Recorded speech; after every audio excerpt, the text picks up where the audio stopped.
नमस्कार, news one India में आप सभी का स्वागत। मैं आपके साथ अर्चना कौशल। सीधे जम्मू आपको लिए चलते हैं। मुख्यमंत्री क्या कुछ कह रहे हैं, सीधा चलते हैं। सभी मंडल अध्यक्षगण और भारी संख्या में रामगढ़ की इस पावन धरा पर उपस्थित इन दोनों विधानसभा क्षेत्रों से जुड़े हुए मेरे सभी उपस्थित बहनों और भाइयों, मैं मर्यादा पुरुषोत्तम प्रभु श्री राम की पावन धरा अयोध्या धाम की धरती उत्तर प्रदेश से आपके बीच आया हूं।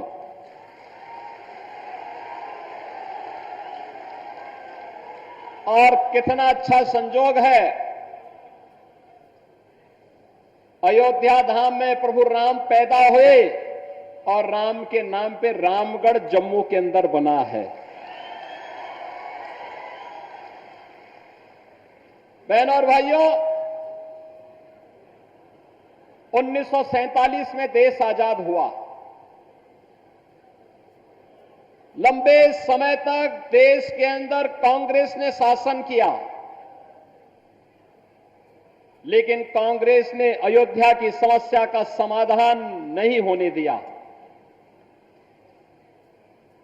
आप सबने, भारतवासियों ने मोदी जी पे विश्वास किया और मोदी जी के नेतृत्व में देश के अंदर सरकार बनने, उत्तर प्रदेश में भी भारतीय जनता पार्टी की सरकार आने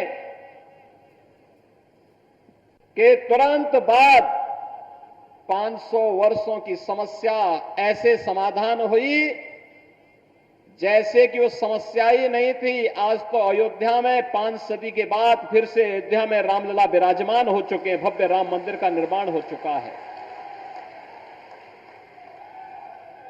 बहनों और भाइयों,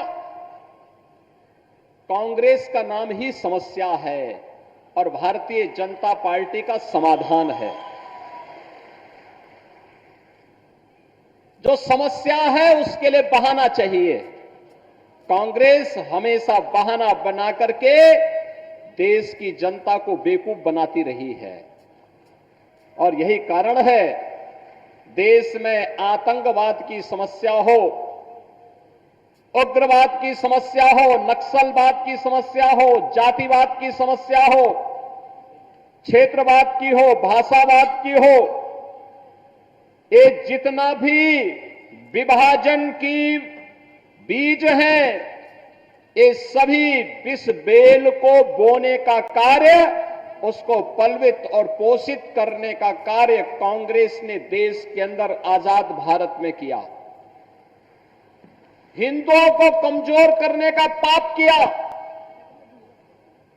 और इनके पाप का परिणाम है यह आतंकवाद। कांग्रेस की सरकार जब केंद्र में थी और जम्मू कश्मीर में उसके साथ सहयोगी दलों की सरकारें चल रही थी, तब पत्थरबाजी की घटना होती थी। धड़ल्ले से यहां पर किस तरह की घटनाएं होती थी, किसी से छुपा हुआ नहीं है। लेकिन आपने देखा होगा, पिछले कई वर्षों से मोदी जी के आने के बाद गृह मंत्री के रूप में माननीय अमित शाह जी के आने के बाद आतंकवाद अंतिम श्वास गिन रहा है और पत्थरबाज पूरी तरह गायब हो गए हैं। बहनों और भाइयों, ये परिवर्तन है, समाधान है। जिस जम्मू कश्मीर के लिए 1953 में भारतीय जनसंघ के संस्थापक अध्यक्ष डॉक्टर श्यामा प्रसाद मुखर्जी ने अपना बलिदान दिया था, जिस जम्मू कश्मीर के अंदर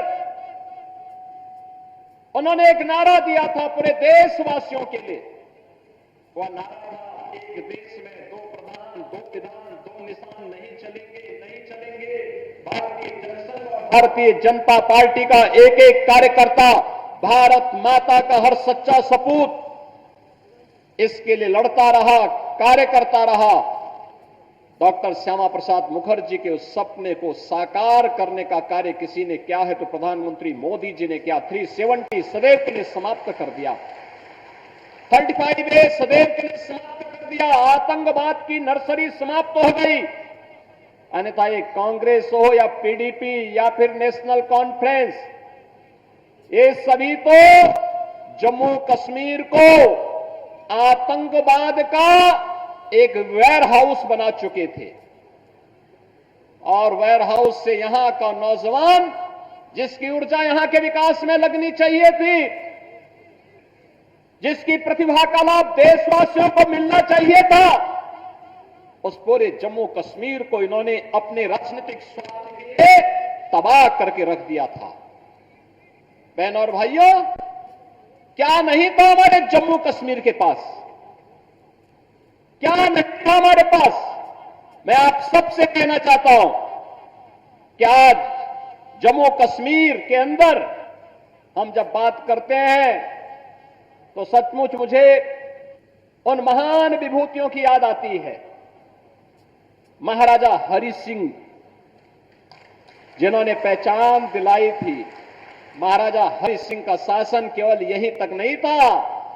और याद करिए, भारतीय जनता पार्टी की सरकार जम्मू कश्मीर में आते ही महाराजा हरि सिंह का कश्मीर फिर से आपके सामने होगा। काबुल तक का शासन महाराजा हरि सिंह के पास था। तिब्बत में डोगरा सेना रहा करती थी। कौन नहीं जानता है पंडित प्रेमनाथ डोगरा जी के प्रति किसके मन में सम्मान का भाव न हो। और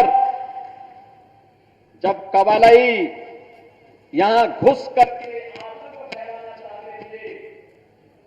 तब ब्रिगेडियर हरि सिंह ने, तब ब्रिगेडियर राजेंद्र सिंह जी ने last man and last bullet का नारा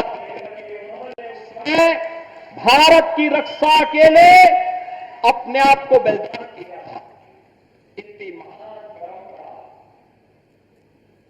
महान परंपरा जिसने अपने परिश्रम से, अपने पुरुषार्थ से जम्मू कश्मीर को धरती का स्वर्ग बनाया था, जिन्होंने अपने बलिदान से, अपने लहू से सींच करके इस धरती का स्वर्ग जम्मू कश्मीर को बनाया था, आज उसे मजहबी उन्माद का जो एक कोण है उसमें बदलने का पाप ये कांग्रेस, ये पीडीपी और नेशनल कॉन्फ्रेंस ने ही किया है। ये पाप करने वाले लोग जो देश के साथ गद्दारी कर रहे थे, देश के संसाधनों का उपभोग कर रहे थे, उनको सबक सिखाने का चुनाव है ये जम्मू कश्मीर विधानसभा का चुनाव। और इसी के लिए आज मैं आपके पास आया हूं। बहनों और भाइयों, परिवर्तन किस रूप में होता है? याद करिए, करतारपुर कॉरिडोर के बारे में, गुरु नानक देव जी का कॉरिडोर बने, भारत की सिख परंपरा की गुरु परंपरा ने भारत के अंदर भक्ति से शक्ति की जिस यात्रा को आगे बढ़ाया था, गुरु नानक देव जी भक्ति के उस पराकाष्ठा का नाम था, तो गुरु गोविंद सिंह जी इस भक्ति से पनपी भी शक्ति का एक तेज था। याद करिए, करतारपुर कॉरिडोर का निर्माण प्रधानमंत्री मोदी जी के द्वारा कराया गया।